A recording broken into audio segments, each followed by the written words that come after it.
अस्सलाम वालेकुम। तो आज के इस लेक्चर में आज हम लोग बात करेंगे प्रीवियस ईयर पेपर की। नीट का प्रीवियस ईयर पेपर है हमारे पास, 2020 का है।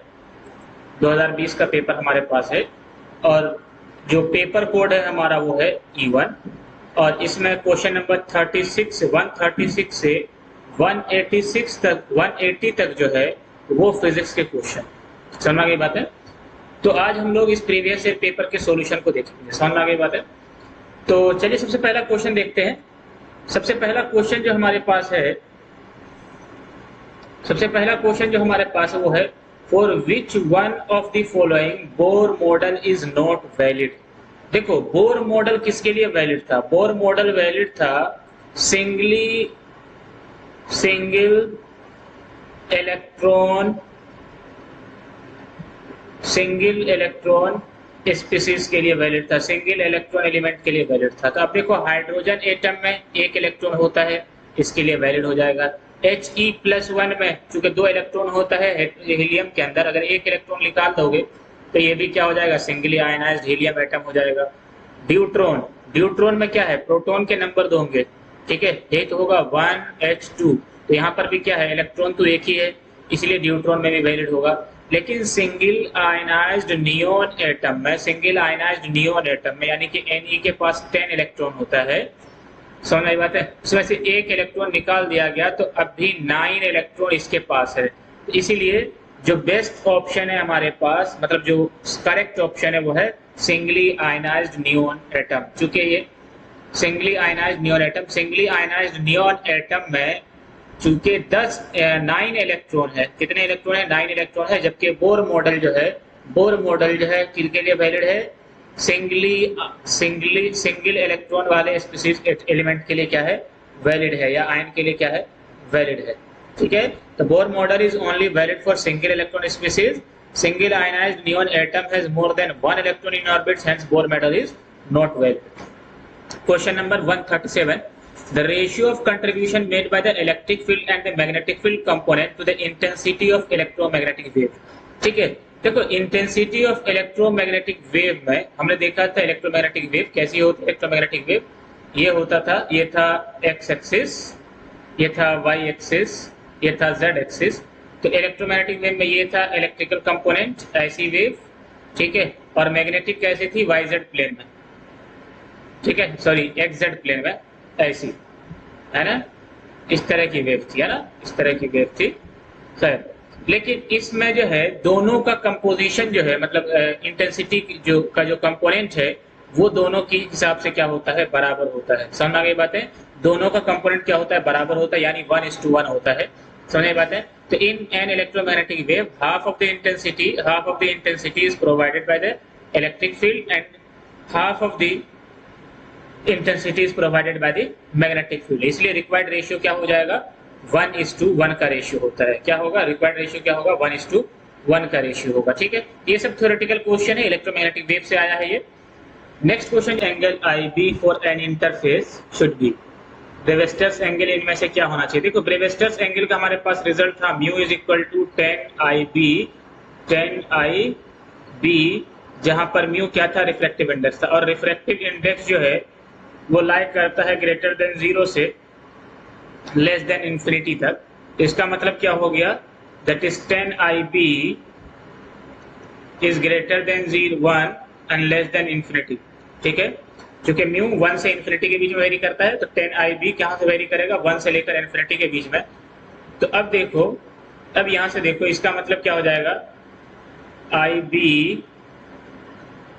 10⁻1, या इसको ऐसे समझो आसानी के लिए, तो 10 के किस एंगल के लिए वैल्यू 1 होती है? तो इसको क्या लिख सकते हो? 1 को लिख सकते हो 1045 degree great is less than 10IB less than 10 infinity किसके लिए होता है? 1090 पर। 1090 इज इनफाइनाइट।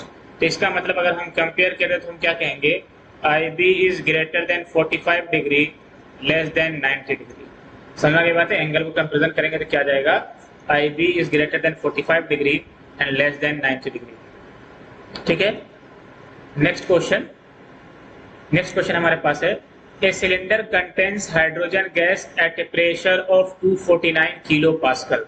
ठीक है, a cylinder contains hydrogen gas at A pressure of 249 kilo pascal and the temperature is 27 degree Celsius, its density is. तो पूछ रहा है कि इसकी डेंसिटी क्या होगी, इसकी डेंसिटी क्या होगी।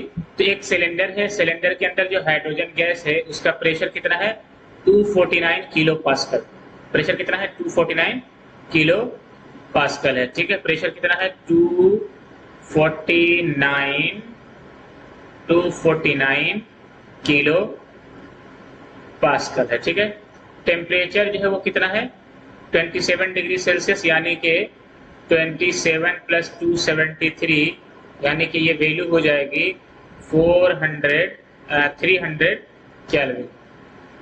कितनी हो जाएगी 300 केल्विन, 300 केल्विन। समझ गई बात है, वैल्यू कितनी हो जाएगी 300 केल्विन।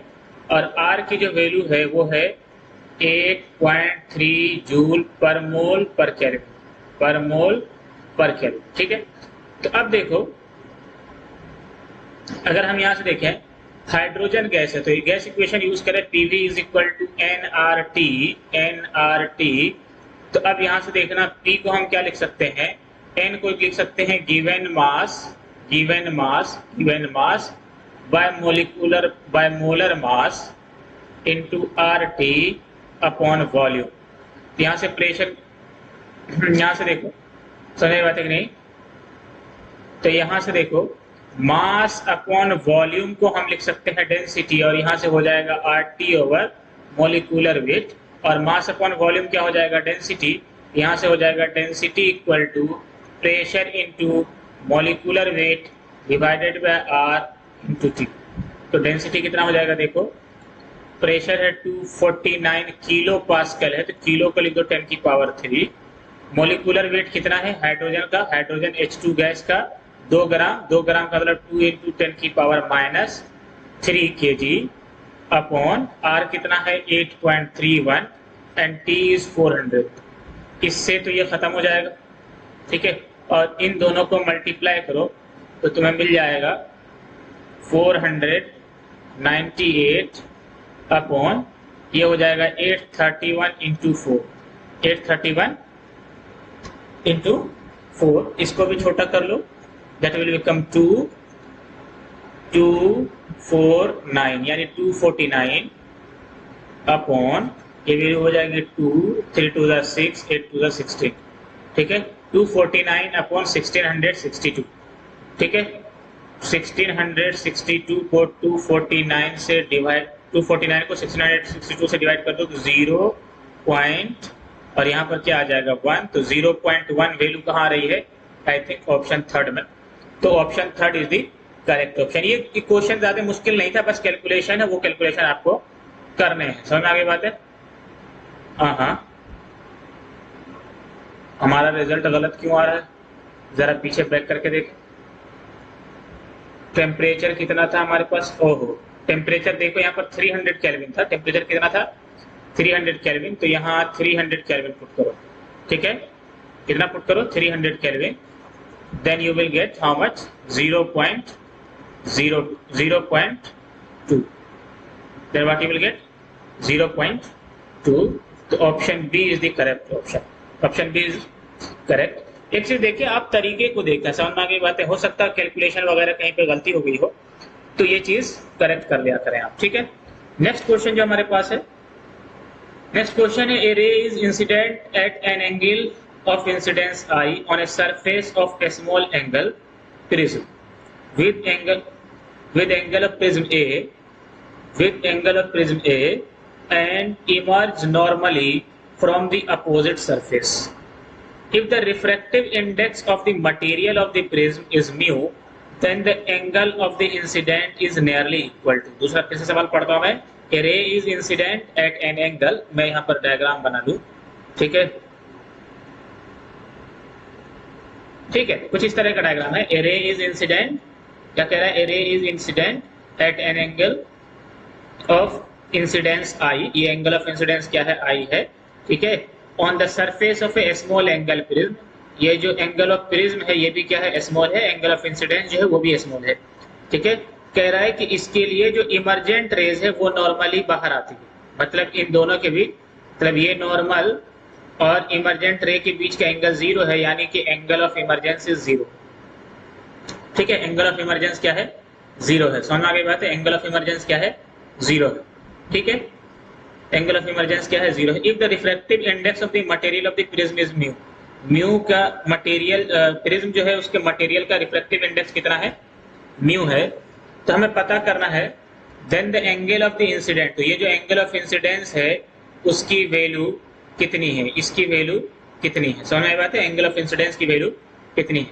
तो अब जरा देखो, अब यहाँ पर एक चीज देखो, हम जैसा कि जानते हैं कि R1 plus R2, R1 plus R2 क्या है, angle of refraction for the first surface, and R2 क्या था, angle of incidence for the first surface. समझ में आ गई बात है, समझ में आ गई बात है। ये बराबर होता था एंगल ऑफ प्रिज्म के, ये बराबर होता था किसके, एंगल ऑफ प्रिज्म के। बात समझ में आ गई, ये किसके बराबर होता था, एंगल ऑफ प्रिज्म के।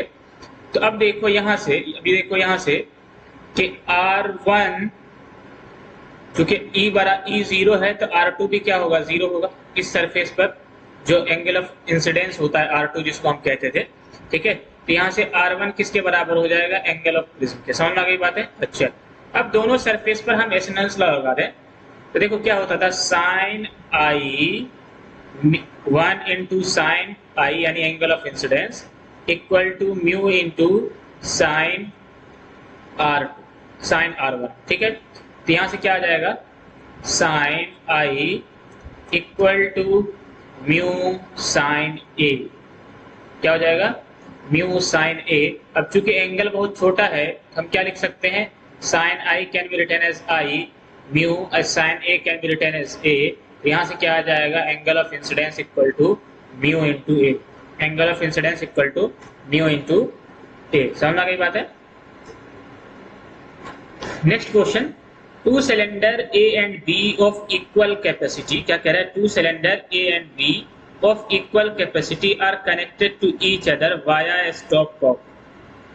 A contains an ideal gas at standard temperature and pressure.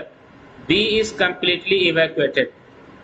The entire system is thermally insulated. The stopcock is suddenly opened. The process is. देखो अच्छा सवाल है, थर्मोडायनेमिक्स से है। क्या कह रहा है कि टू सिलेंडर, दो सिलेंडर हमारे पास, एक सिलेंडर A, ठीक है, दूसरा सिलेंडर B, और दोनों की कैपेसिटी क्या है, इक्वल है। ठीक है, इतनी बात समझ में आ गई, कोई बात नहीं। सिलेंडर A सिलेंडर B दोनों की कैपेसिटी क्या है, इक्वल है। और connected to each other via stop cock, इसको हमने कनेक्ट कर दिया यहाँ पर एक स्टॉप कॉक लगा करके। समझ में आ गई बात है, स्टॉप कॉक लगा करके, ठीक है, एट STP यानी स्टैंडर्ड टेम्परेचर एंड प्रेशर। ठीक है, B को कंप्लीटली इवैक्यूएट कर दिया हमने। ठीक है, अब कह रहा है the entire system is thermally insulated, मतलब जो इंटायर सिस्टम है वो क्या है, थर्मली इंसुलेटेड है। थर्मली इंसुलेटेड का मतलब कैसा प्रोसेस हो जाएगा, थर्मली इंसुलेटेड का मतलब कैसा प्रोसेस हो जाएगा, एडियाबैटिक प्रोसेस, क्योंकि बाहर की तरफ से कोई हीट नहीं आएगी। ठीक है, समझ बात है नहीं, क्योंकि इंटायर सिस्टम थर्मली इंसुलेटेड है, so no heat exchange will take place and the process will be adiabatic. Process कैसा हो जाएगा, एडियाबैटिक प्रोसेस हो जाएगा। समझ आ गई बात है, प्रोसेस कैसा हो जाएगा, एडियाबैटिक प्रोसेस हो जाएगा। नेक्स्ट क्वेश्चन है, the energy equivalent of 0.5 gram substance, मतलब कह रहा है कि एनर्जी इक्विवेलेंट 0.5 ग्राम सब्सटेंस का कितना होगा। एनर्जी इक्विवेलेंस ऑफ एनर्जी क्या है, E is equal to mc square, mass energy equivalence से E is equal to mc square. m तो है 0.5 ग्राम, इसको kg में कन्वर्ट कर दे 10 to the power -3, and speed of light is 3 into 10 की पावर 8 का होल स्क्वायर। तो क्या हो जाएगा, 0.5 इंटू 10 की power -3, and the result is 9 into 10 की पावर 16। 9 5 का कितना हो जाएगा, 45, यानी 4.5 इंटू 10 की पावर 3 इंटू 10 की पावर, सॉरी 8 का स्क्वायर क्या होगा, 16, 8 का स्क्वायर 16, एक छूट गया था, तो ये क्या हो जाएगा 10 की पावर 30। तो यानी कि 4.5 इंटू 10 की power 13, this is the correct option. ठीक है, नेक्स्ट क्वेश्चन हमारे पास है, a body weighs 72 newton on the surface of the earth, ठीक है। What is the gravitational force on it at a height equal to half the radius of the earth. समझा गई बात है? समझ गई बात है? कह रहा है कि अगर कोई बॉडी है उसका ग्राउंड पर वेट जो है 72 न्यूटन है, यानी कि इसका m इंटू जी ग्राउंड पर 7 न्यूटन, मतलब कितना है 72 न्यूटन। तो weight at some height h, मतलब जो उसको कह दे रहा हूं w डैश, तो वो क्या हो जाएगा m इंटू जी डैश, m इंटू जी डैश। अब जरा सोचो कि ये जी डैश कहां पर निकालना है, जी डैश कहां पर निकालना है, is equal to half of the radius of the earth, ठीक है, at a height equal to half of the radius of earth. तो ये देखो अगर ये अर्थ है, ये रेडियस r है और इससे हाइट जो है कितनी है r/2, r/2 है, तो मतलब small r equal to 3r/2 पर g की वैल्यू निकाल ले। g का फॉर्मूला क्या होता था, g डैश इक्वल टू क्या हो जाएगा, g m/r², यानी 3r/2 का होल स्क्वायर। ये कितना हो जाएगा, g डैश इक्वल टू हो जाएगा 4/9 gm/r², और gm/r² तो क्या हो जाएगा small g, that is g dash equal to 4/9 g। तो m डैश g की वैल्यू कितनी हो जाएगी 4/9 इंटू एम जी, और एम जी की वैल्यू कितनी है 72 न्यूटन। समझ गई बात है? ये लिख दो w डैश जी, w डैश कर दो इसको, तो ये कितना हो जाएगा 4/9 इंटू 72, 9 8 जा 72, 8 4 जा 32, ठीक है। तो वैल्यू कितनी हो जाएगी 32 न्यूटन, कितनी हो जाएगी 32 न्यूटन। नेक्स्ट क्वेश्चन है the solids which have the negative temperature coefficient of resistance, मतलब वो सॉलिड जिसके पास negative temperature coefficient of resistance होता है, ठीक है। तो ये देखो मेटल या कंडक्टर के लिए तो पॉजिटिव होता है, मेटल या कंडक्टर के लिए तो क्या होता है पॉजिटिव होता है, इसलिए मेटल या कंडक्टर तो नहीं होगा। समझ आई बात है कि नहीं, समझ गई बात है? अब बचा इंसुलेटर एंड सेमीकंडक्टर। कौन बचा, इंसुलेटर एंड सेमीकंडक्टर, ठीक है, एंड सेमीकंडक्टर, ठीक है। तो इन दोनों के लिए वैल्यू क्या होती है, नेगेटिव होती है। समझ आ गई बात है? इन दोनों के लिए वैल्यू नेगेटिव होती है। तो ऑप्शन 2 सेम इंसुलेटर है, ऑप्शन 3 सेमीकंडक्टर ओनली है, लेकिन ऑप्शन 4 ऐसा है जिसमें दोनों बातें लिखी हुई है, इंसुलेटर एंड सेमीकंडक्टर। तो जो अल्फा है, अल्फा रेसिस्टेंस कोएफिशिएंट अल्फा, वो इंसुलेटर और सेमीकंडक्टर के लिए क्या होता है, नेगेटिव होता है, ठीक है। For metals temperature coefficient of resistance is positive, while for insulators and semiconductor temperature coefficient of resistance is negative, ठीक है। नेक्स्ट क्वेश्चन है the phase difference between displacement and acceleration of A particle in a simple harmonic motion, ठीक है।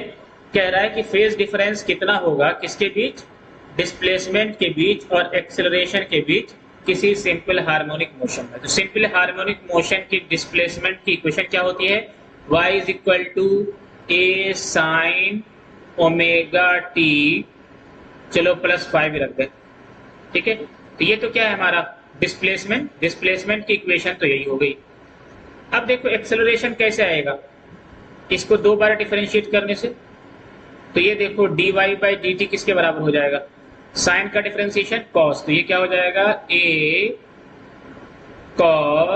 Omega cos omega t +5, ठीक है, +5। फिर से यहां से क्या आ जाएगा del 2y over del t2 equal to क्या हो जाएगा -a omega square sine omega t +5। तो अब देखो यहां से अगर माइनस ये ले लो, अगर हम क्या ले लें ओमेगा स्क्वायर कॉमन ले लें माइनस का, तो ये क्या हो जाएगा देखो a sine omega T plus five. क्या हो जाएगा? A sine omega T plus five. ठीक है, तो कह रहा है कि दोनों के बीच का फेज डिफरेंस कितना है, दोनों के बीच का फेज डिफरेंस कितना है। तो देखो फेज डिफरेंस तो ऐसे डिसाइड नहीं कर पाएंगे, तो एक काम करते हैं, मैं इसको ऐसे लिख दे रहा हूं, ए ओमेगा स्क्वायर, ठीक है, साइन माइनस थीटा कब हो सकता है? ए साइन ओहो ए ओमेगा स्क्वायर, ए ओमेगा स्क्वायर, ए ओमेगा स्क्वायर क्या लिख सकते हैं? Sign omega T plus five plus pi. कैसे? देखो हमने पीछे पढ़ा था sign pi plus theta, sign pi plus theta किसके बराबर होता है? माइनस ऑफ साइन थीटा होता है। तो अगर थीटा की जगह ओमेगा टी प्लस फाइव रखा जाए, ठीक है, तो ये sine omega sine pi plus theta किसके बराबर हो जाएगा? माइनस के साइन थीटा, माइनस के साइन थीटा। तो यहाँ पर ये चीज रखी हुई है, तो यहाँ पर क्या आ जाएगा? फेज डिफरेंस देखो, इसका फेज है, एक्सेलरेशन का फेज है omega T plus five plus pi. ठीक है, सिंप्लिसिटी के लिए आप सिर्फ और सिर्फ ओमेगा टी मानते तो और आसानी होती, और जबकि डिस्प्लेसमेंट का फेज कितना है? Omega T plus five. दोनों के बीच का डिफरेंस कितना आएगा जरा बताओ तो, दोनों के बीच का डिफरेंस कितना आएगा बताओ तो? सिंपली पाई रेडियन का। कितना आएगा? पाई रेडियन का। तो so the answer is pi radian. ठीक है, अब जो है ना सिंपली इस क्वेश्चन में y इज इक्वल टू यहाँ पर y is equal to simply a sine omega t मान करके भी कर सकते थे। ठीक है, तब फाइव का चक्कर नहीं रहता। ठीक है, तो ये देखिए इन्होंने ऐसा ही किया है, y is equal to a sine omega t, तो v क्या हो जाएगा? dy by d t. ठीक है, v इज इक्वल टू क्या आ गया? a cos omega T, a क्या हो जाएगा? dv by dt, that will become minus a omega square sine omega T. मतलब इनिशियल फेज इन्होंने ओमेगा फाइव को जीरो मान दिया। तो एक्सेलरेशन क्या हो जाएगा? a ओमेगा स्क्वायर साइन, ये इसी कॉन्सेप्ट का यूज किया, minus sine theta can be written as sine pi plus theta, reverse order में। So the phase difference between displacement and acceleration is what? Pi. कितना हो जाएगा? पाई हो जाएगा। नेक्स्ट क्वेश्चन क्या है हमारे पास? A screw gauge has a least count of 0.01 mm। तो लिस्ट काउंट कितना है हमारे पास? लिस्ट काउंट है 0.01 mm। ठीक है, and the number of division, number of division कितना है? 50। नंबर ऑफ डिवीजन कितना है? 50। हमसे पूछा गया है पिच। देखो पिच पूछा गया, PITC पिच। देखो लिस्ट काउंट का फॉर्मूला होता था pitch upon number of division on the circular scale, number of division on the circular scale. तो लिस्ट काउंट तो है 0.01, पिच हमें मालूम नहीं है, और नंबर ऑफ डिवीजन है 50। तो from here what you will gate? 0.5 mm। Pitch कितना आ जाएगा? 0.5 mm, 0.5 mm। समझ आ गई बात है? 0.5 mm। ठीक है, नेक्स्ट क्वेश्चन 147, क्वेश्चन नंबर 147 कह रहा है in a guitar two strings A and B, in a guitar two strings A and B made of the same material are slightly out of tune. ठीक है, मतलब एक guitar A है उसकी भी एक फ्रीक्वेंसी होगी, एक गिटार B है उसकी भी एक फ्रीक्वेंसी होगी। कह रहा है कि ये स्लाइटली आउट ऑफ ट्यून है और इनकी बीट फ्रीक्वेंसी 6 हर्ट्ज है। अब देखो बीट फ्रीक्वेंसी या तो FA minus FB equal to 6 होगा, क्योंकि बीट फ्रीक्वेंसी डिफरेंस होता है, इक्वल टू 6 होगा, या FB minus FA equal to 6 होगा। इसमें से कौन सा रिजल्ट है ये हमें नहीं पता। ठीक है, और ये हमें डिसाइड करना है। ठीक है, कि बीट फ्रीक्वेंसी या तो ऐसे आया होगा FA minus FB equal to 6 से, या FB minus FA equal to 6 से। तो ये कैसे पता चलेगा? आगे देखो, आगे कंडीशन दी हुई है when tension in B is slightly decreased.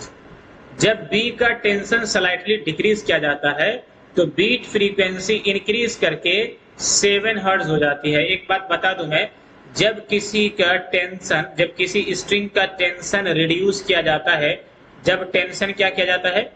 Decrease किया जाता है, तो उसकी फ्रीक्वेंसी भी डिक्रीज होती है। समझ आ गई बात है?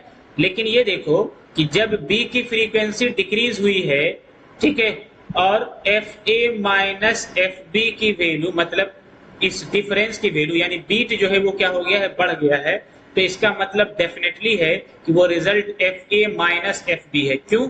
क्योंकि अगर ऐसा रहता तो ये अपर हायर वैल्यू अगर बढ़ती तो ये डिफरेंस छोटा होता। समझ आ गई बात है कि नहीं? क्योंकि एफ बी तो क्या हुआ है, डिक्रीज हुआ है, और इसके डिक्रीज होने से इस एफ ए और एफ बी के बीच का डिफरेंस बड़ा तभी होगा जब एफ ए ग्रेटर हो एफ बी से। समझ में आई बात है कि नहीं है? क्योंकि अगर एफ बी ग्रेटर होता एफ ए से तो एफ बी के डिक्रीज होने से बीट फ्रीक्वेंसी डिक्रीज होनी चाहिए थी, लेकिन ऐसा नहीं हुआ है, समझ में आई बात है? बल्कि क्या हुआ, उल्टा इंक्रीज हुआ है।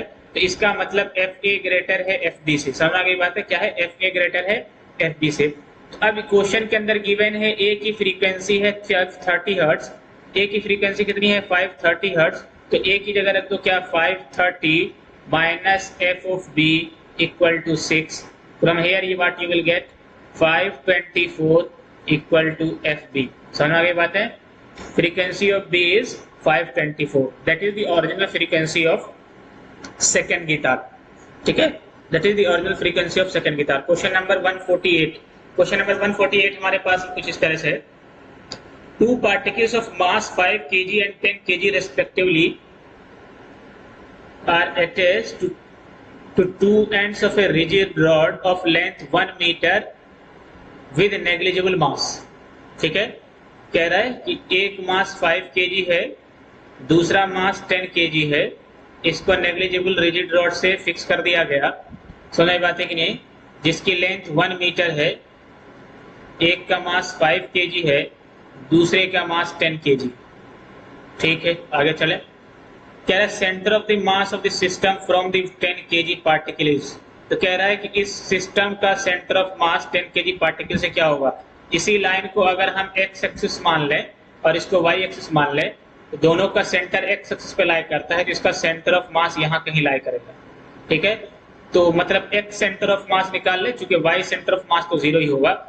एक्स सेंटर ऑफ मास कैसे आएगा जरा देखो, 5 into 0 plus 10 into 1 upon 5 plus 10, what you will get, 10 by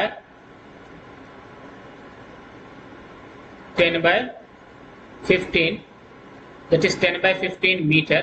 तो 10 by 15 मीटर का मतलब हो गया ये 2 by 3 मीटर।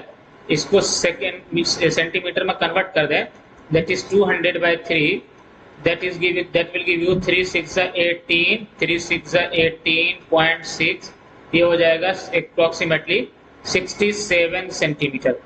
तो from this side it is at a distance of 67 centimetre.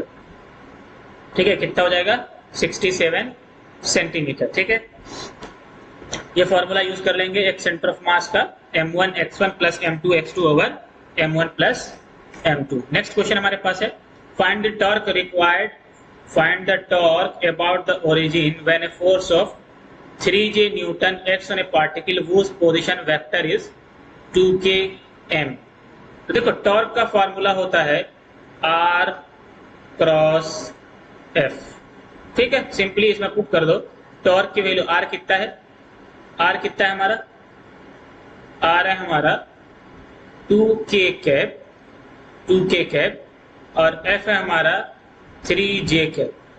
समझ बात है? तो k क्रॉस j याद करो, i j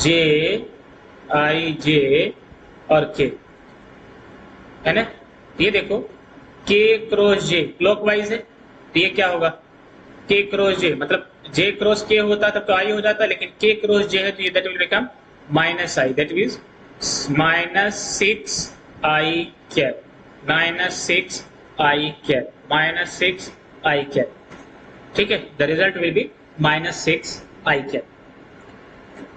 question number 150, light with an average flux of 20 weber पर सेंटीमीटर स्क्वायर, 20 वाट पर सेंटीमीटर स्क्वायर।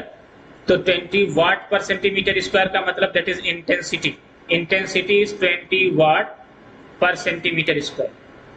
ठीक है, falls on a non-reflecting surface at normal incidence having surface area है इनके पास 20 centimetre square, energy received by the surface during the time span of 1 minute. तो कह रहा है, सवाल क्या है, दोबारा से पढ़ता हूं कि एक लाइट है,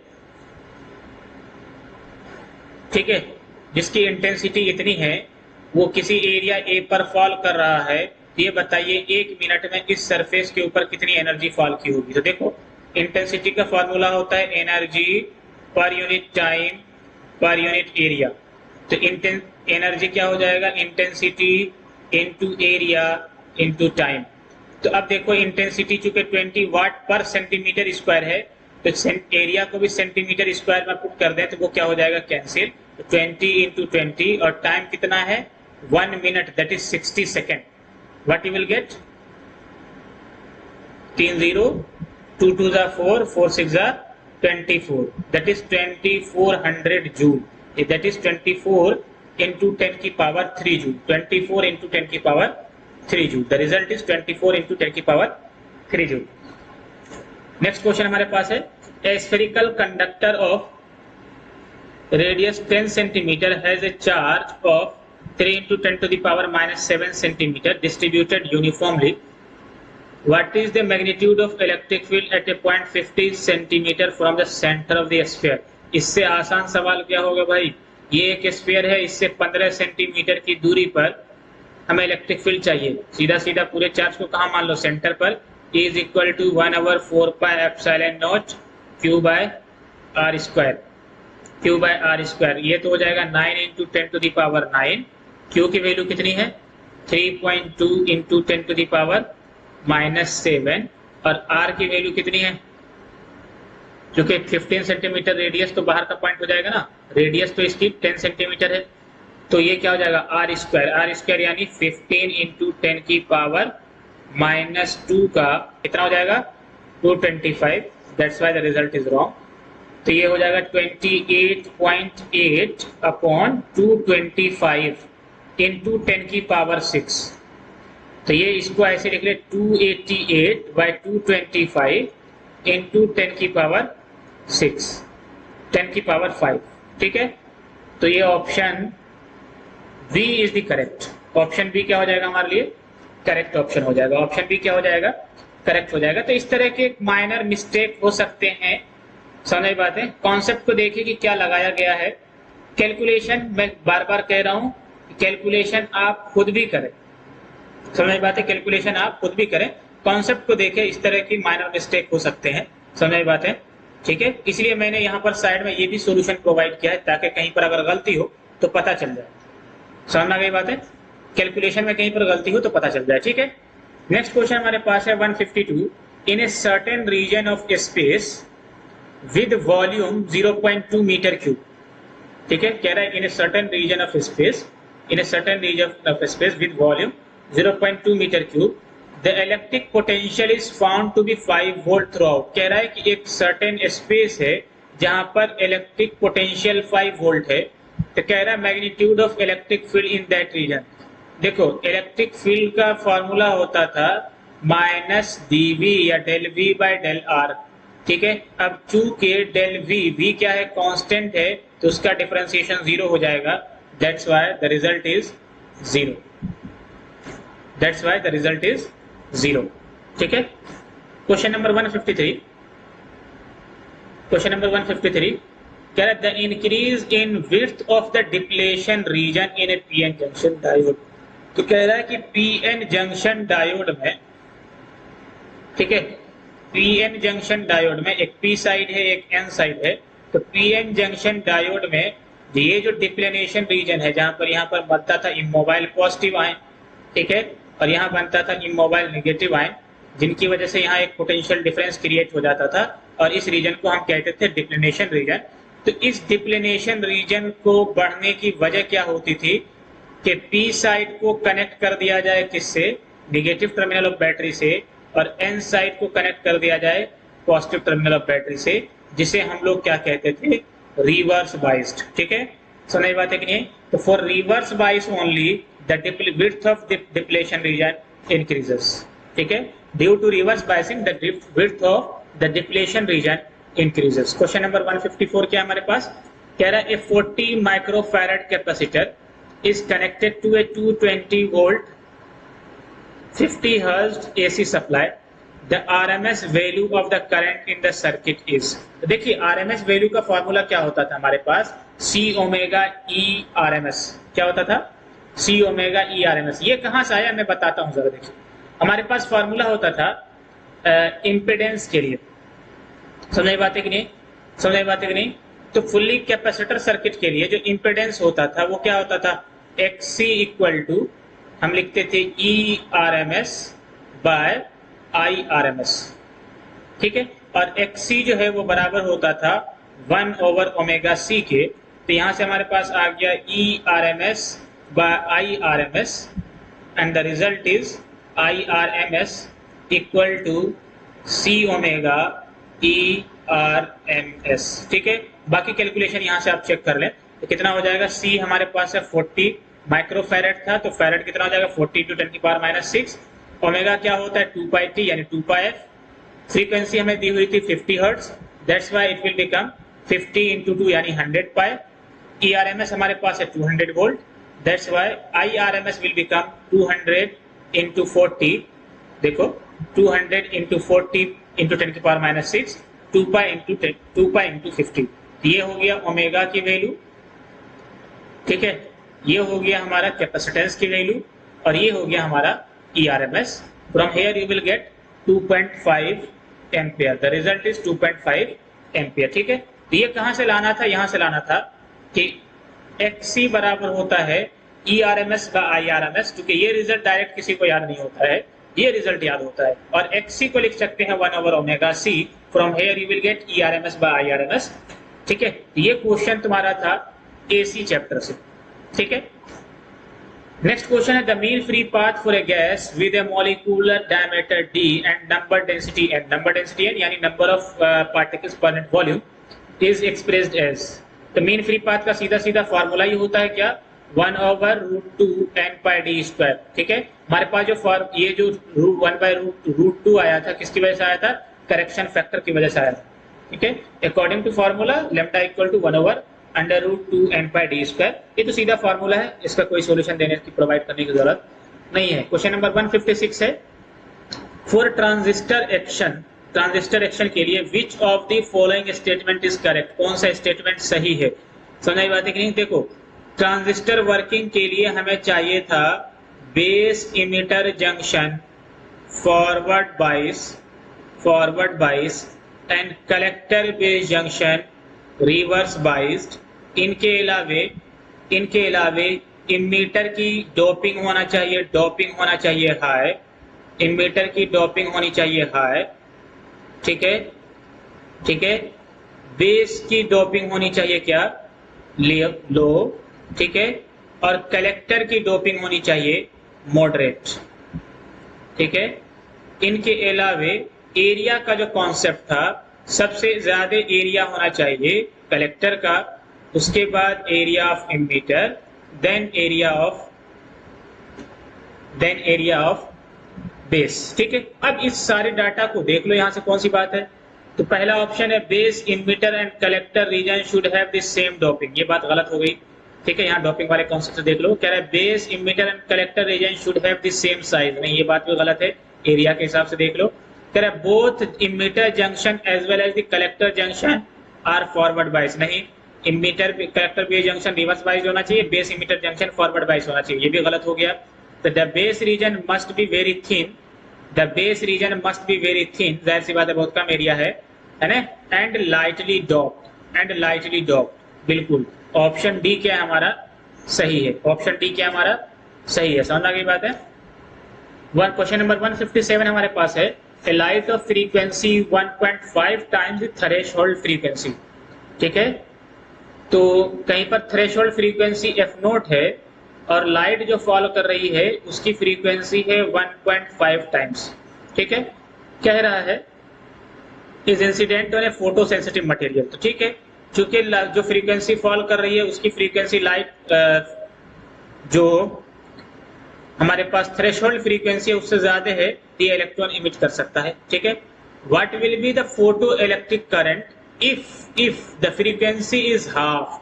कह रहा है कि अगर फ्रीक्वेंसी हाफ कर दिया जाए, मतलब अब फ्रीक्वेंसी एफ डैश जो है पहले का एफ बाय 2 कर दिया जाए, तो एफ की जगह तो हम रख सकते हैं 1.5 by 2 times f naught. What you will get? 15 by 20 f naught. 15 by 20. 5 4 the 20. 5 3 the 15. That will give you 0.75 f naught. So 0.75 f naught is basically less than how much? Threshold frequency. That's why there will be no photo current. क्योंकि electron emit होने के लिए ये जो frequency थी, that frequency must be greater than the threshold frequency. तो जब हमने हाफ कर दिया पहले के कंपैरिजन में फ्रीक्वेंसी को, तो उस कंडीशन में जो न्यू फ्रीक्वेंसी आई वो थ्रेशोल्ड फ्रीक्वेंसी से कम है, इसलिए करंट क्या होगा? 0 होगा, ठीक है।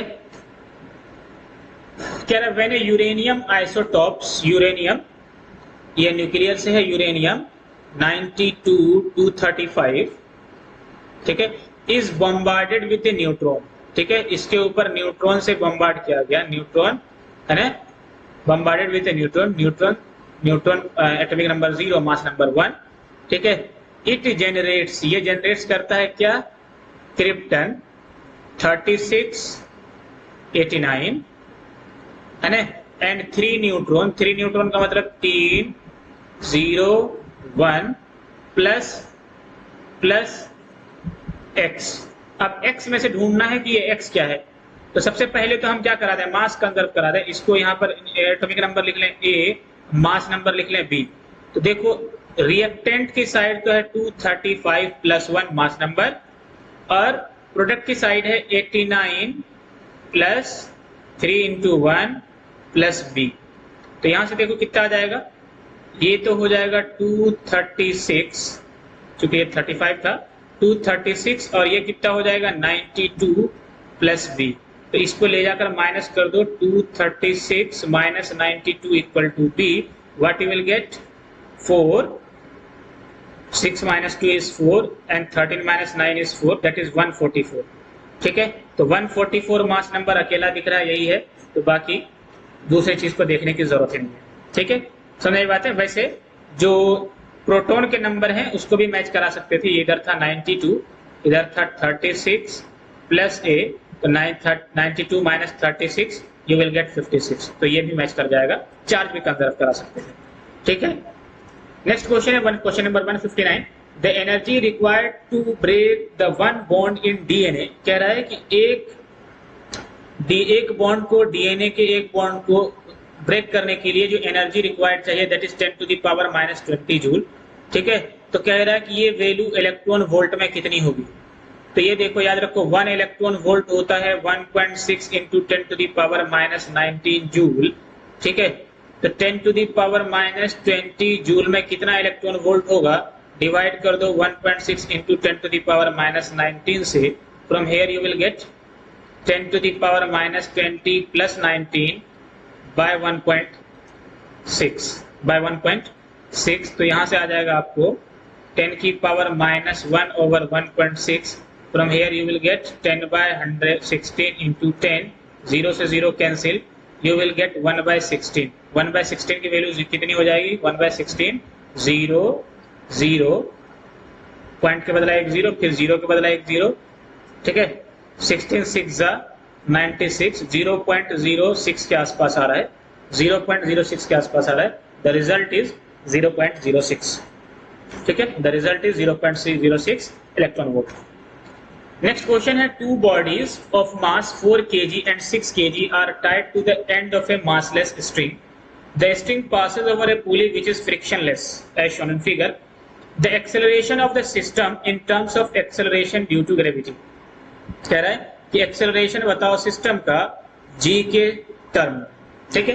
देखिए एक्सेलरेशन का सीधा, इस तरह के सिस्टम का तो सीधा फार्मूला था कि एक हैवी मास है, एक लाइट मास है, तो एक्सेलरेशन इस तरफ होगा, और नेट एक्सेलरेशन का फार्मूला हमारे पास था डिफरेंस मतलब इसको कह दो m2 और इसको कह दो m1, तो क्या था हमारे पास m2 माइनस m1 इंटू जी ओवर m1 प्लस m2। ये सीधा फॉर्मूला हमारे पास था, इसको सीधा अगर अप्लाई कर दोगे तो आ जाएगा हमारे पास 6 minus 4 into g divided by 6 plus 4 यानी कि 10, what you will get 2g by 10 that is g by 5, g by 5। ठीक है, तो g बाय 5। दूसरा कॉन्सेप्ट था कि हम इसका एफबीडी बना लेते, तो ऊपर की तरफ होता टेंशन, नीचे की तरफ होता mg, तो ये हो जाता 6g, और इसके भी एफबीडी बना लेते, ऊपर की तरफ टेंशन और नीचे की तरफ 4g यानी वेट, और इस पर हम लगा देते क्या, न्यूटन सेकेंड लॉ, दोनों एफबीडी के करस्पॉन्डिंग। तो पहले में m2 के करस्पॉन्डिंग लगाता तो क्या आता 6g minus T equal to 6 mass into acceleration, और m1 के करस्पॉन्डिंग लगाता, इसके करस्पॉन्डिंग तो क्या आता t minus 4g equal to 4 into acceleration.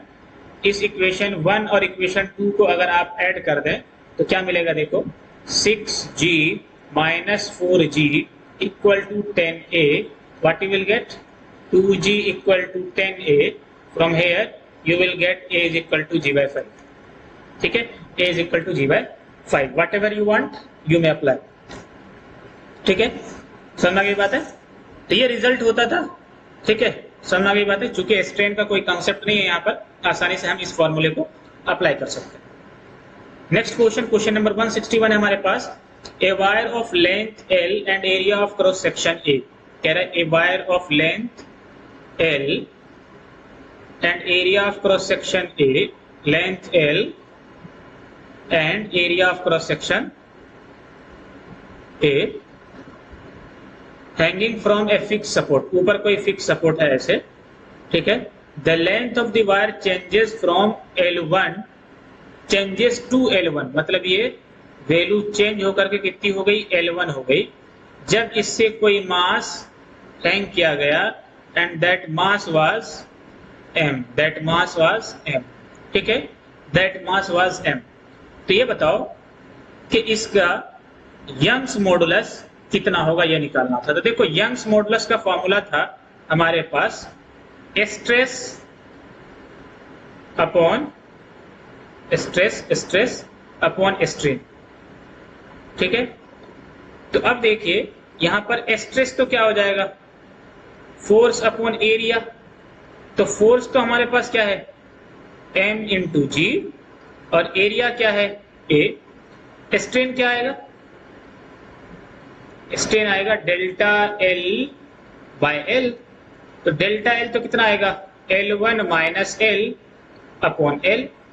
तो इन दोनों वैल्यूज को यहां पुट कर दो, तो what you will gate mg by area, delta L की जगह L1 माइनस L और नीचे का L चला जाएगा ऊपर, the result is mgl over a into L1 minus L।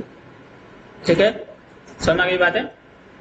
Next question number 162, कह रहा है the average thermal energy of A mono atomic gas, of A mono atomic gas is where Kb is Boltzmann constant and T is the absolute temperature। बताओ इससे आसान सवाल क्या होगा, average thermal energy क्या होता है, हर डिग्री ऑफ फ्रीडम के करस्पॉन्डिंग होता है kBT, mono atomic gas 3 degree of freedom that will give you 3 kBT, 3/2 kBT। समझ गई बात है, सीधा सीधा डायरेक्ट क्वेश्चन है कॉन्सेप्ट के ऊपर। K average for a mono atomic ideal gas degree of freedom is 3, hence the average thermal energy per molecule is 3/2 kBT। समझ गई बात है, ठीक है, क्योंकि पार्टीशन ऑफ एनर्जी से। क्वेश्चन नंबर 163 कह रहा है which of the following graph represent resistive variation of resistivity with temperature. ठीक है, variation of resistivity with temperature जो क्या है वो पैराबोलिक है, इसलिए ऑप्शन 3 ही ऐसा ऑप्शन है जिसमें क्या है पैराबोलिक ग्राफ है। समझ गई बात है, याद रखना variation of resistivity with temperature for metal यानी कॉपर जो है वो क्या है पैराबोलिक है, और इनमें से सिर्फ और सिर्फ एक ही ग्राफ पैराबोलिक है, वो कौन सा option number 3, that's why the option 3 is the correct option. ठीक है, variation of resistivity of copper with temperature is parabolic in nature because it is metal. Question number 164 एक कलर कोडिंग का question है। The colour code of a resistance is given below. ठीक है, the values of resistance and tolerance respectively are. तो देखो हमारे पास ये concept होता था कलर कोडिंग का, जिसमें ये बताता था ये जो फर्स्ट डिजिट है ये होता था फर्स्ट डिजिट, ये होता था सेकंड डिजिट, ये होता था मल्टीप्लाई और ये होता था टॉलरेंस। तो यहाँ पर देखो क्या है, गोल्ड। गोल्ड के लिए टॉलरेंस की वैल्यू कितनी होती है 5%। ठीक है, तो टॉलरेंस तो हमारा हो जाएगा 5%। अब यहाँ पर फर्स्ट डिजिट की क्या है, येलो। फर्स्ट डिजिट येलो की वैल्यू कितनी होती है, देखो 4 होती है। ये वैल्यू आपको याद रखनी है। येलो की वैल्यू कितनी होती है 4 होती है। वायलेट की वैल्यू कितनी होती है, ये देखो वायलेट की वैल्यू कितनी होती है, अगर यहाँ पर देखो तो वायलेट की वैल्यू कितनी होती है 7। दैट विल बिकम 47 इंटू 10 की पावर मल्टीप्लायर क्या है, मल्टीप्लायर क्या है, कैसा कलर है यहाँ पर ब्राउन। ब्राउन की वैल्यू अगर यहाँ से देखो तो कितनी होती है 1। ये कलर की वैल्यू याद रखनी है, दैट इज 10 की पावर 1। ठीक है, और बीच में होगा कॉमा। ठीक है, 10 की पावर 1। तो यहाँ से क्या मिलेगा 470 ओम है ना, tolerance with tolerance 5%. So the option A is correct. So the option A is correct. ठीक है, तो प्लस क्वेश्चन है in a Young's double slit experiment if the separation between the coherent source. देखो यंग्स डबल स्लिट एक्सपेरिमेंट का apparatus ऐसा होता था, ये था स्लिट 1, ये था स्लिट 2 और इसके बीच के सोर्स डिस्टेंस को कहते थे D। ठीक है, और इस स्लिट से इस स्क्रीन की दूरी को कहते थे कैपिटल D। यहाँ से जो भी लाइट सोर्स आता था उसका इंटरफेरेंस पैटर्न इस स्क्रीन पर बनता था। तो कह रहा है कि in a Young's double slit experiment if the separation between the coherent source यानी S1 and S2 is half, मतलब इस D को D/2 कर दिया जाए from the half and the distance of the screen from the coherent source is doubled. ठीक है, और इसको बढ़ा करके क्या कर दिया जाए 2D कर दिया जाए। उल्टा बोल दिया, आई थिंक उल्टा बोल दिया, उल्टा बोल दिया। क्या कह रहा है, if the separation between the coherent source is half. ठीक है, if the distance between the coherent source is half and the distance of the screen from the coherent source is double. नहीं ठीक है, ये है D/2 और ये है 2D। ठीक है, कह रहा है then the fringe width become. तो फ्रिंज विड्थ का फॉर्मूला क्या था, beta equal to lambda D/D। ये है इनिशियली। फाइनली कितना हो जाएगा देखो, beta dash equal to lambda D की जगह क्या आ जाएगा 2D, स्मॉल d की जगह क्या आ जाएगा D/2। what you will get 4 times lambda D/D, that will become 4 times beta। तो क्या हो जाएगा 4 टाइम्स हो जाएगा, कितना हो जाएगा 4 टाइम्स हो जाएगा। ठीक है, next question, next question, question number 166। The capacitance of a parallel plate capacitor with air as medium is 6 microfarad. Capacitance की वैल्यू कितनी है 6 microfarad with introduction of dielectric medium. कह रहा है कि इसके बीच में, अगर अभी इसको सी नोट कह रहे हैं, introduction of A dielectric medium, जो कैपेसिटेंस है that will become 30 microfarad, 30 microfarad. तो कह रहा है what is the permittivity, the permittivity of the medium is, मतलब मीडियम का एप्सिलॉन क्या है। तो देखो डाइलेक्ट्रिक कांस्टेंट निकालने का 2 तरीका था, एप्सिलॉन ओवर एप्सिलॉन नॉट। ठीक है, समझ गई बात है।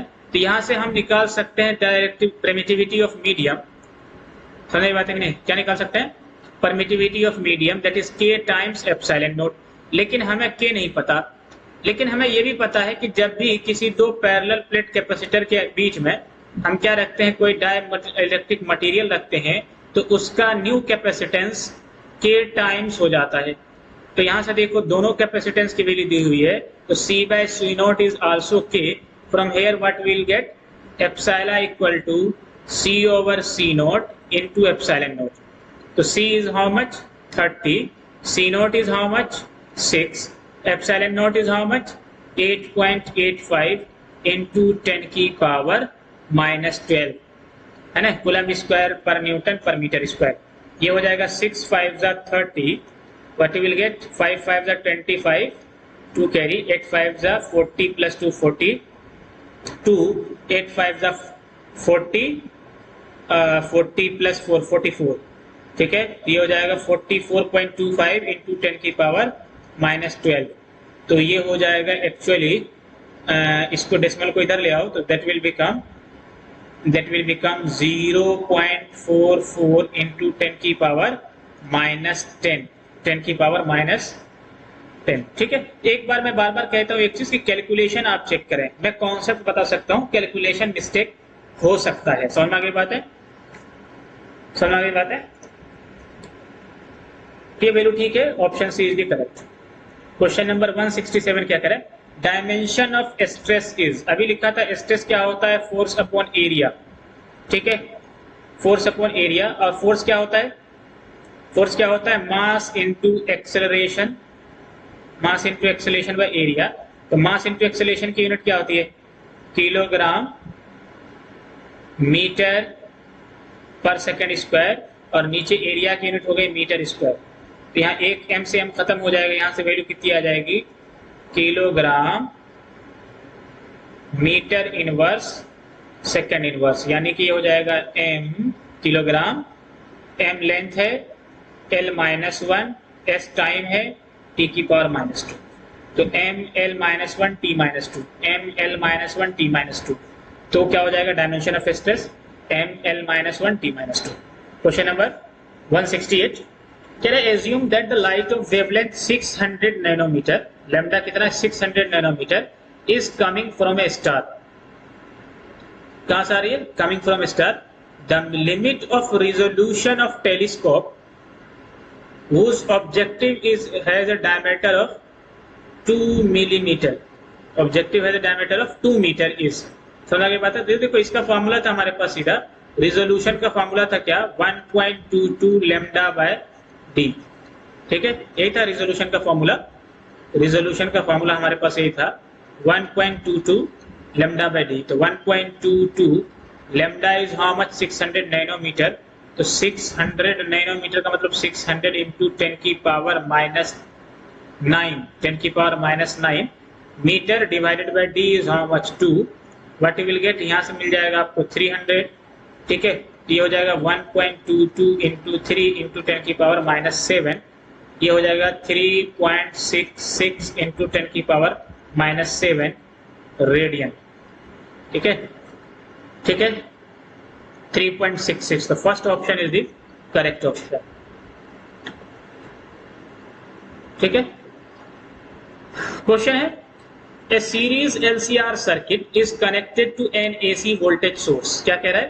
एक सीरीज LCR सर्किट है, ठीक है, जिसको कनेक्ट कर दिया गया AC वोल्टेज सोर्स से, ठीक है, मतलब LCR सर्किट है ऐसा, इंडक्टर, कैपेसिटर, रेसिस्टर, ठीक है, रेसिस्टर, कैपेसिटर और इंडक्टर, ठीक है। समझ आ गई बात है? कह रहा है व्हेन L इज रिमूव्ड, जब L को रिमूव किया जाता है, then the phase difference between the current and the voltage is pi/3, ठीक है। तो ये देखो हमारे पास फेज डिफरेंस कैसे आता था? 10 phi equal to XC minus XL by R से, इस पे मोड लगा दो, ठीक है, XC minus XL by R से। कह रहा है कि जब हमने इंडक्टर को रिमूव किया तब भी वैल्यू pi/3 थी, मतलब 10 pi/3 इक्वल टू, इंडक्टर को जब रिमूव किया तो क्या बचेगा? XC/R। और कह रहा है कि when if instead C is removed from the circuit the phase difference is again pi/3। अब कह रहा है कि जब कैपेसिटर को रिमूव किया गया तो उस कंडीशन में 10 phi क्या हुआ होगा? 10 phi जो था तब भी कितना था? pi/3 था, that is 10 pi/3 is also XL/R। ये देखो from 1 and 2 in both the condition XL/R is 10 pi/3। तो यहां से हम क्या लिख सकते हैं? XE/R equal to XL/R, R से R खत्म, यानी XC बराबर है किसके?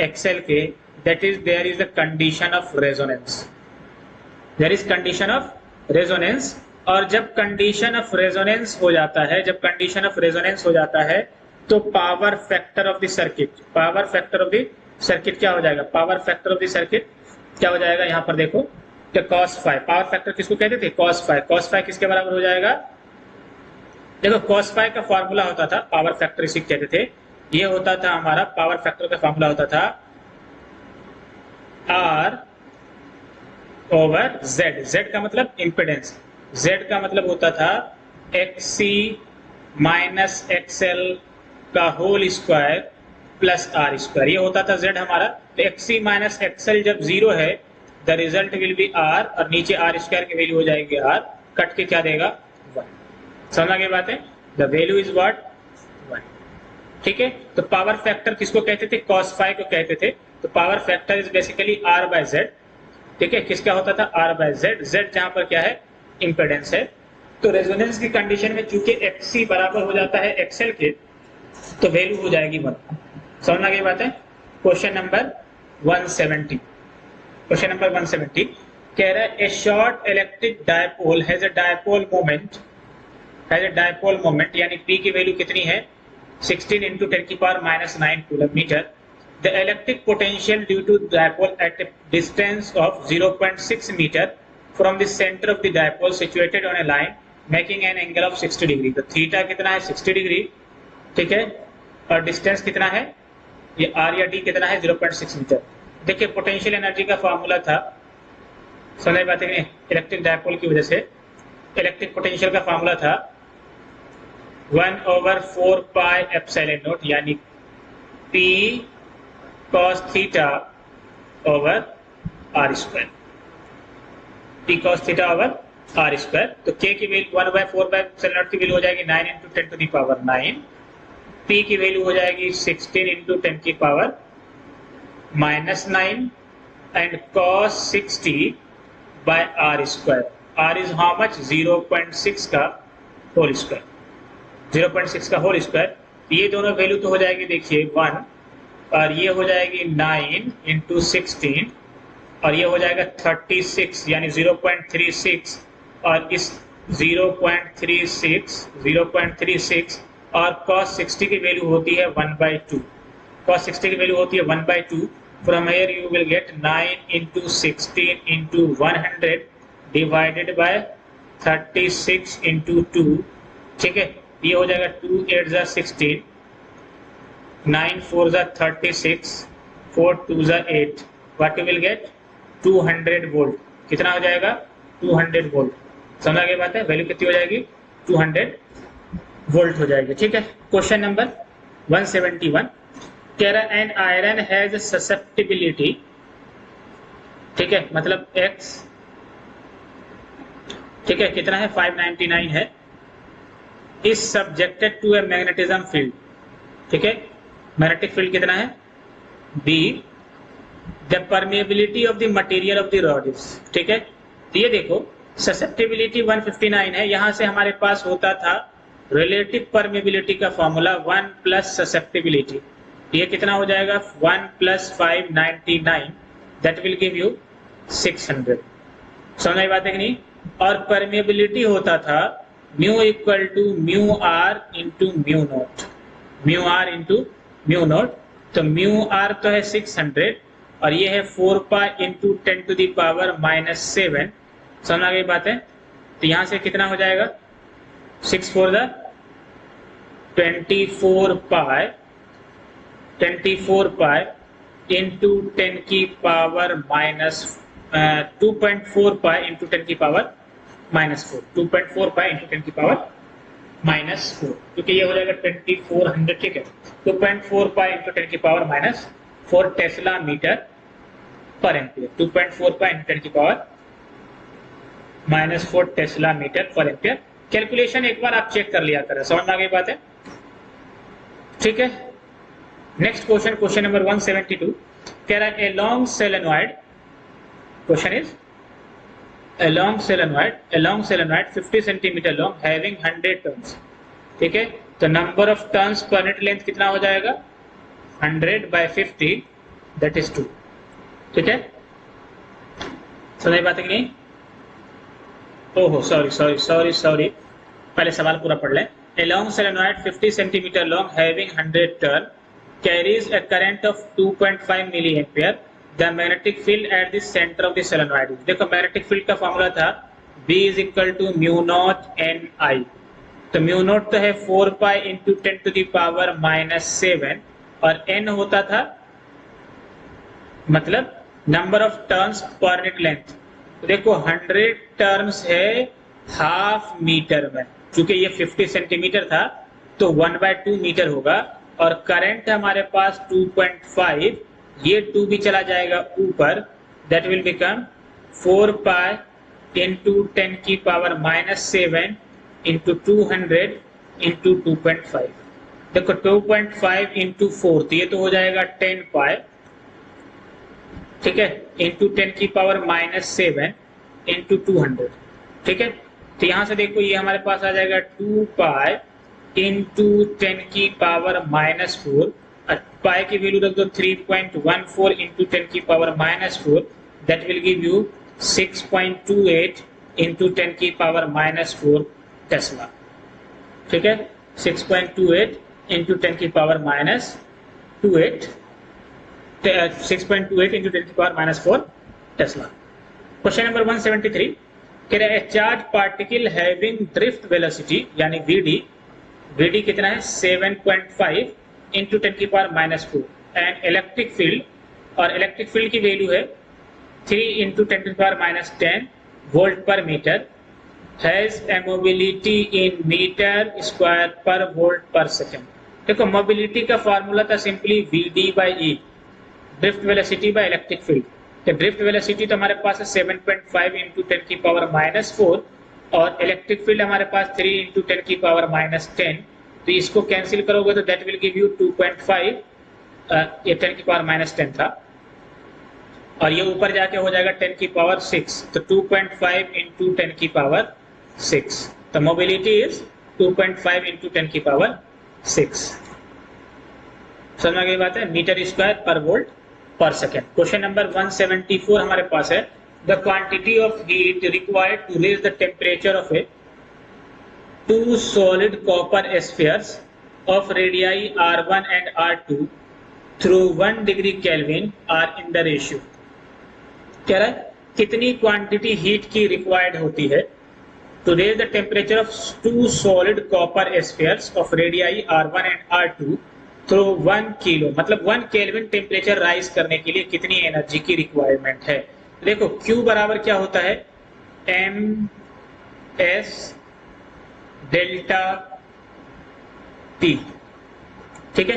Q इज इक्वल टू क्या होता है MS डेल्टा T और मास को हम लिख सकते हैं density upon density into volume, density into volume. तो यहां से Q क्या आ जाएगा density into volume into S into delta T और वॉल्यूम को लिख सकते हैं 4/3 pi R cube into S into delta T, that is Q। तो यहां से क्या लिख देंगे Q1 by Q2 is equal to R1 by R2 का whole cube, R1 by R2 का होल क्यूब। समझ गई बात है, R1 is 1.5 times R2, there is also R2, इसका होल क्यूब, R2 से R2 खत्म, 1.5 का मतलब हो गया 3/2 का क्यूब, 3 तिया 9 तिया 27, 2 दूना 4 दूना 8, दैट इज 27:8, 27:8। बस समझ में आ गई। हाँ चाहो तो यहाँ पर बेटर है डेल्टा क्यू लिख दो क्योंकि हीट का चेंज चाहिए, ठीक है भाई। क्वेश्चन नंबर 175 कह रहे हैं an electron is, next question हमारे पास है कि an electron is accelerated from rest through a potential difference of V volt if the D Broglie wavelength of the electron is 11.27 10 to the power -2, the potential difference is, ठीक है। देखो potential difference का formula होता था P is equal to h/λ, ठीक है, और lambda को लिखते थे हम लोग h/p, ठीक है, और मोमेंटम और काइनेटिक एनर्जी के बीच रिलेशन होता है kinetic energy is equal to P square by 2m, ठीक है, पी स्क्वायर बाय 2m, यहाँ से होता था P square equal to 2m के काइनेटिक एनर्जी, और काइनेटिक एनर्जी को W इज इक्वल टू क्या होता है QV, ठीक है, चार्ज इनटू पोटेंशियल डिफरेंस, उसको यहाँ पर पुट कर दो तो ये वैल्यू हो जाएगी अंडर रूट 2m QV, और यहाँ पुट कर दो तो the result will be lambda equal to h over under root 2m QV। तो अब देखो इलेक्ट्रॉन के लिए h की वैल्यू समझ में बात है कि नहीं है, m की वैल्यू मास और चार्ज जब पुट करते हैं ये वैल्यू हो जाती है, ये वैल्यू हो जाती है कितनी, ये वैल्यू हो जाती है इतनी 12.27, कितनी 12.27, और नीचे बच जाता है सिर्फ अंडर रूट v, और ये रिजल्ट होगा एंगस्ट्रॉम, समझ में बात है कि नहीं, किसमें होगा एंगस्ट्रॉम में, क्योंकि 12.27 इंटू 10 की पावर माइनस 10 मीटर 10 आता है, तो 10 की पावर माइनस 10 को हटा दो तो एंगस्ट्रॉम हो जाएगा, समझ आ गई बात है। तो सीधा सीधा देखो v की वैल्यू यहाँ दी हुई है, उसको पुट कर लो, ये आपके लिए बेटर है कि इस रिजल्ट को ऐसे ही याद रख लो, ज्यादा बेनिफिशियल होगा। मैंने यहाँ पर हालांकि बता दिया ये रिजल्ट आया कैसे, समझ में बात है। तो 12.27 अंडर रूट v एंगस्ट्रॉम, तो 12.27 और v की वैल्यू हमारे पास है, ठीक है, समझ में बात है, v की वैल्यू है हमारे पास de Broglie wavelength, potential difference of V if the de Broglie wavelength of the electron is this, तो हमें V निकालना है, हमें क्या निकालना है, V निकालना है, और ये वैल्यू है 1.227 इंटू 10 की पावर माइनस 2 नैनोमीटर में है, और ये रिजल्ट देगा किसमें, एंगस्ट्रॉम में। तो नैनोमीटर को एंगस्ट्रॉम में बदलने के लिए क्या करना पड़ेगा, नैनोमीटर को एंगस्ट्रॉम में बदलने के लिए क्या करना पड़ेगा, एक काम करते हैं दोनों को मीटर में ही बदल देते, ये हो जाएगा 10 की पावर माइनस 10 और ये हो जाएगा नैनोमीटर में 10 की पावर माइनस 9, 10 की पावर माइनस 9, तो यहां से क्या आ जाएगा देखो, डेल्टा V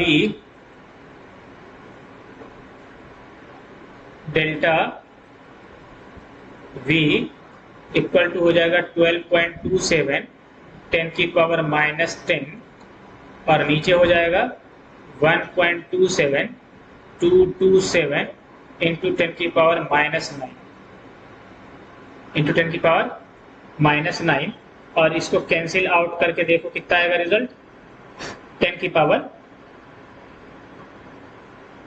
इनको कैंसिल आउट करके देखो,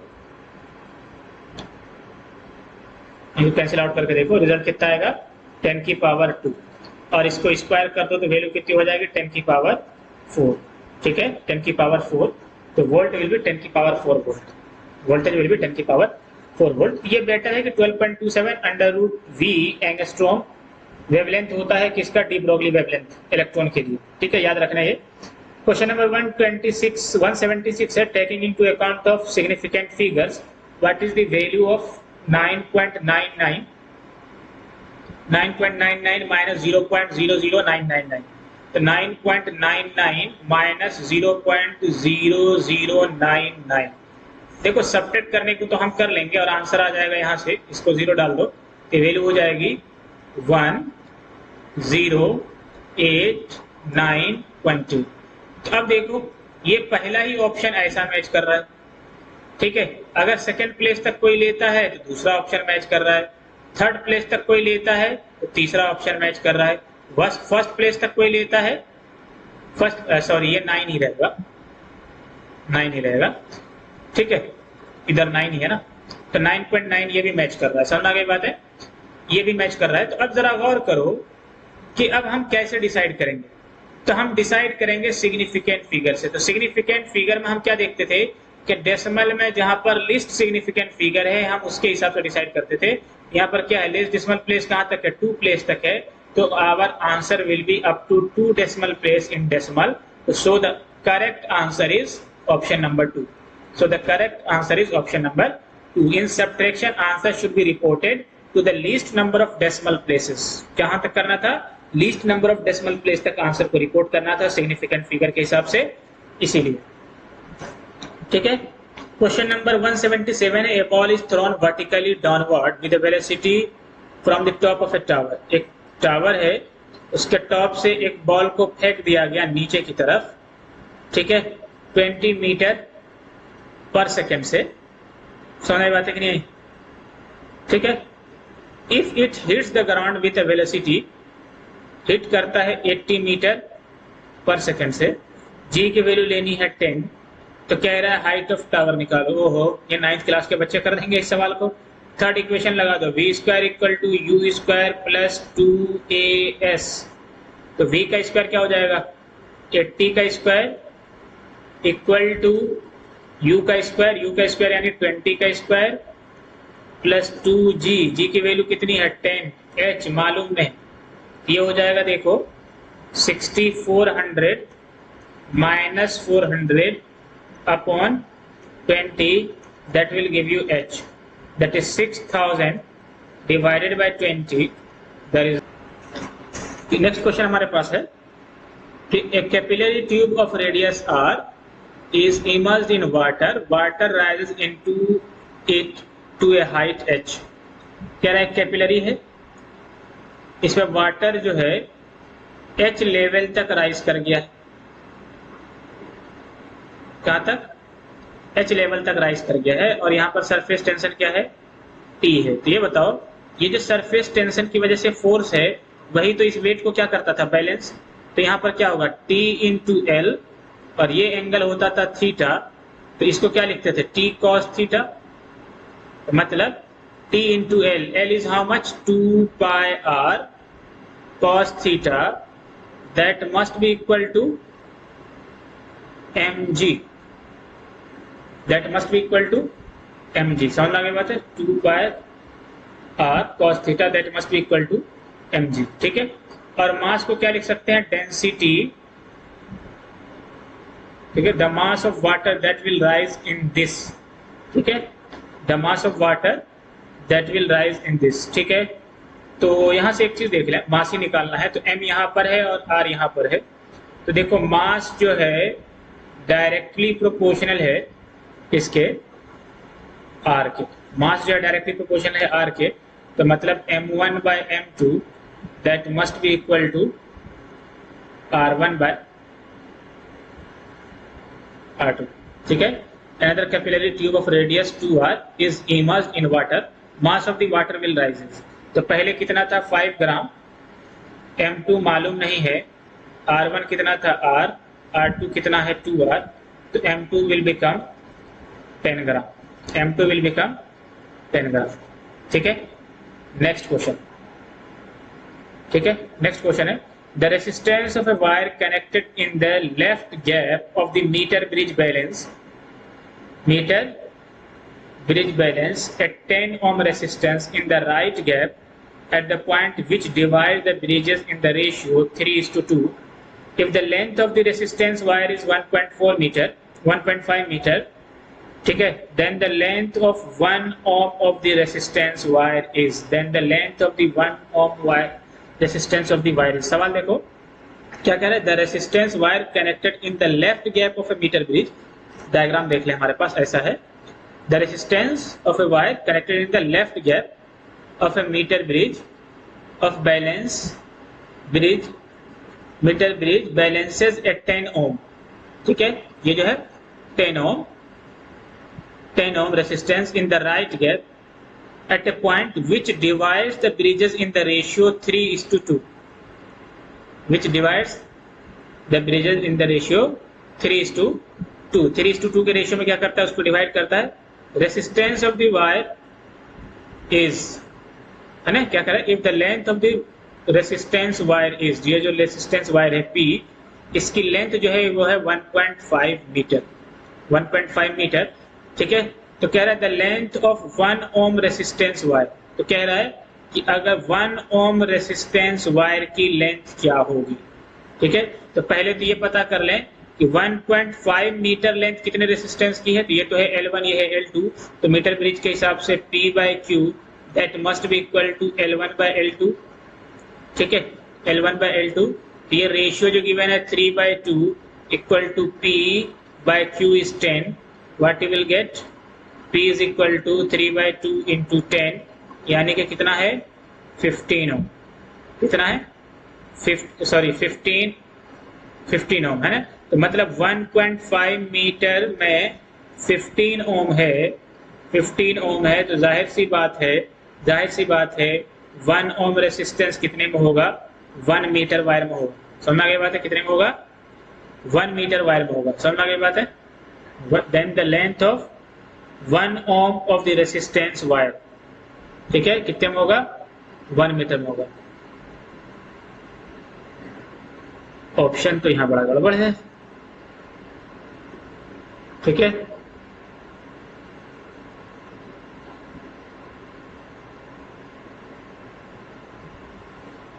कोई ऐसा डाटा था ये यूनिट से बाहर था,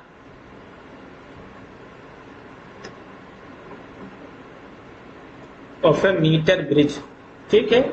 resistance wire is 1.5 ohm, then the length of, ओहो सॉरी, एक मिनट, 1.5 मीटर है 15 ओम में, तो 1 ओम का कितना हो जाएगा, 1.5 बाय 15, ठीक है, 0.1 मीटर, यानी कि ठीक है, option 2 is the correct, option 2 is the correct option. समझ आ गई बात है। कैलकुलेशन सही से करने हैं, मैं बार बार कहता हूं, इन चीजों का ध्यान रखें, ठीक है। बाकी तरीका जो है उसको देखें। क्वेश्चन नंबर 180 क्या, for the logic circuit shown the truth table is, समझ आ गई बात है। ट्रूथ टेबल कौन सा होगा इनका, तो सबसे पहले यहाँ पर देखो, हर जगह इनपुट ए और बी है, ये है क्या, नॉट गेट, और ये है नॉर गेट, ये कैसा है, नॉर गेट है। और नॉर गेट हमने बताया था बेसिकली क्या है, नोट और प्लस नोट का कॉम्बिनेशन, और प्लस नोट का मतलब और प्लस नोट का कॉम्बिनेशन, समझ गई बात है, और प्लस नोट का कॉम्बिनेशन है। तो आप चाहें तो इस सर्किट डायग्राम को ऐसे बना लें, ठीक है, ये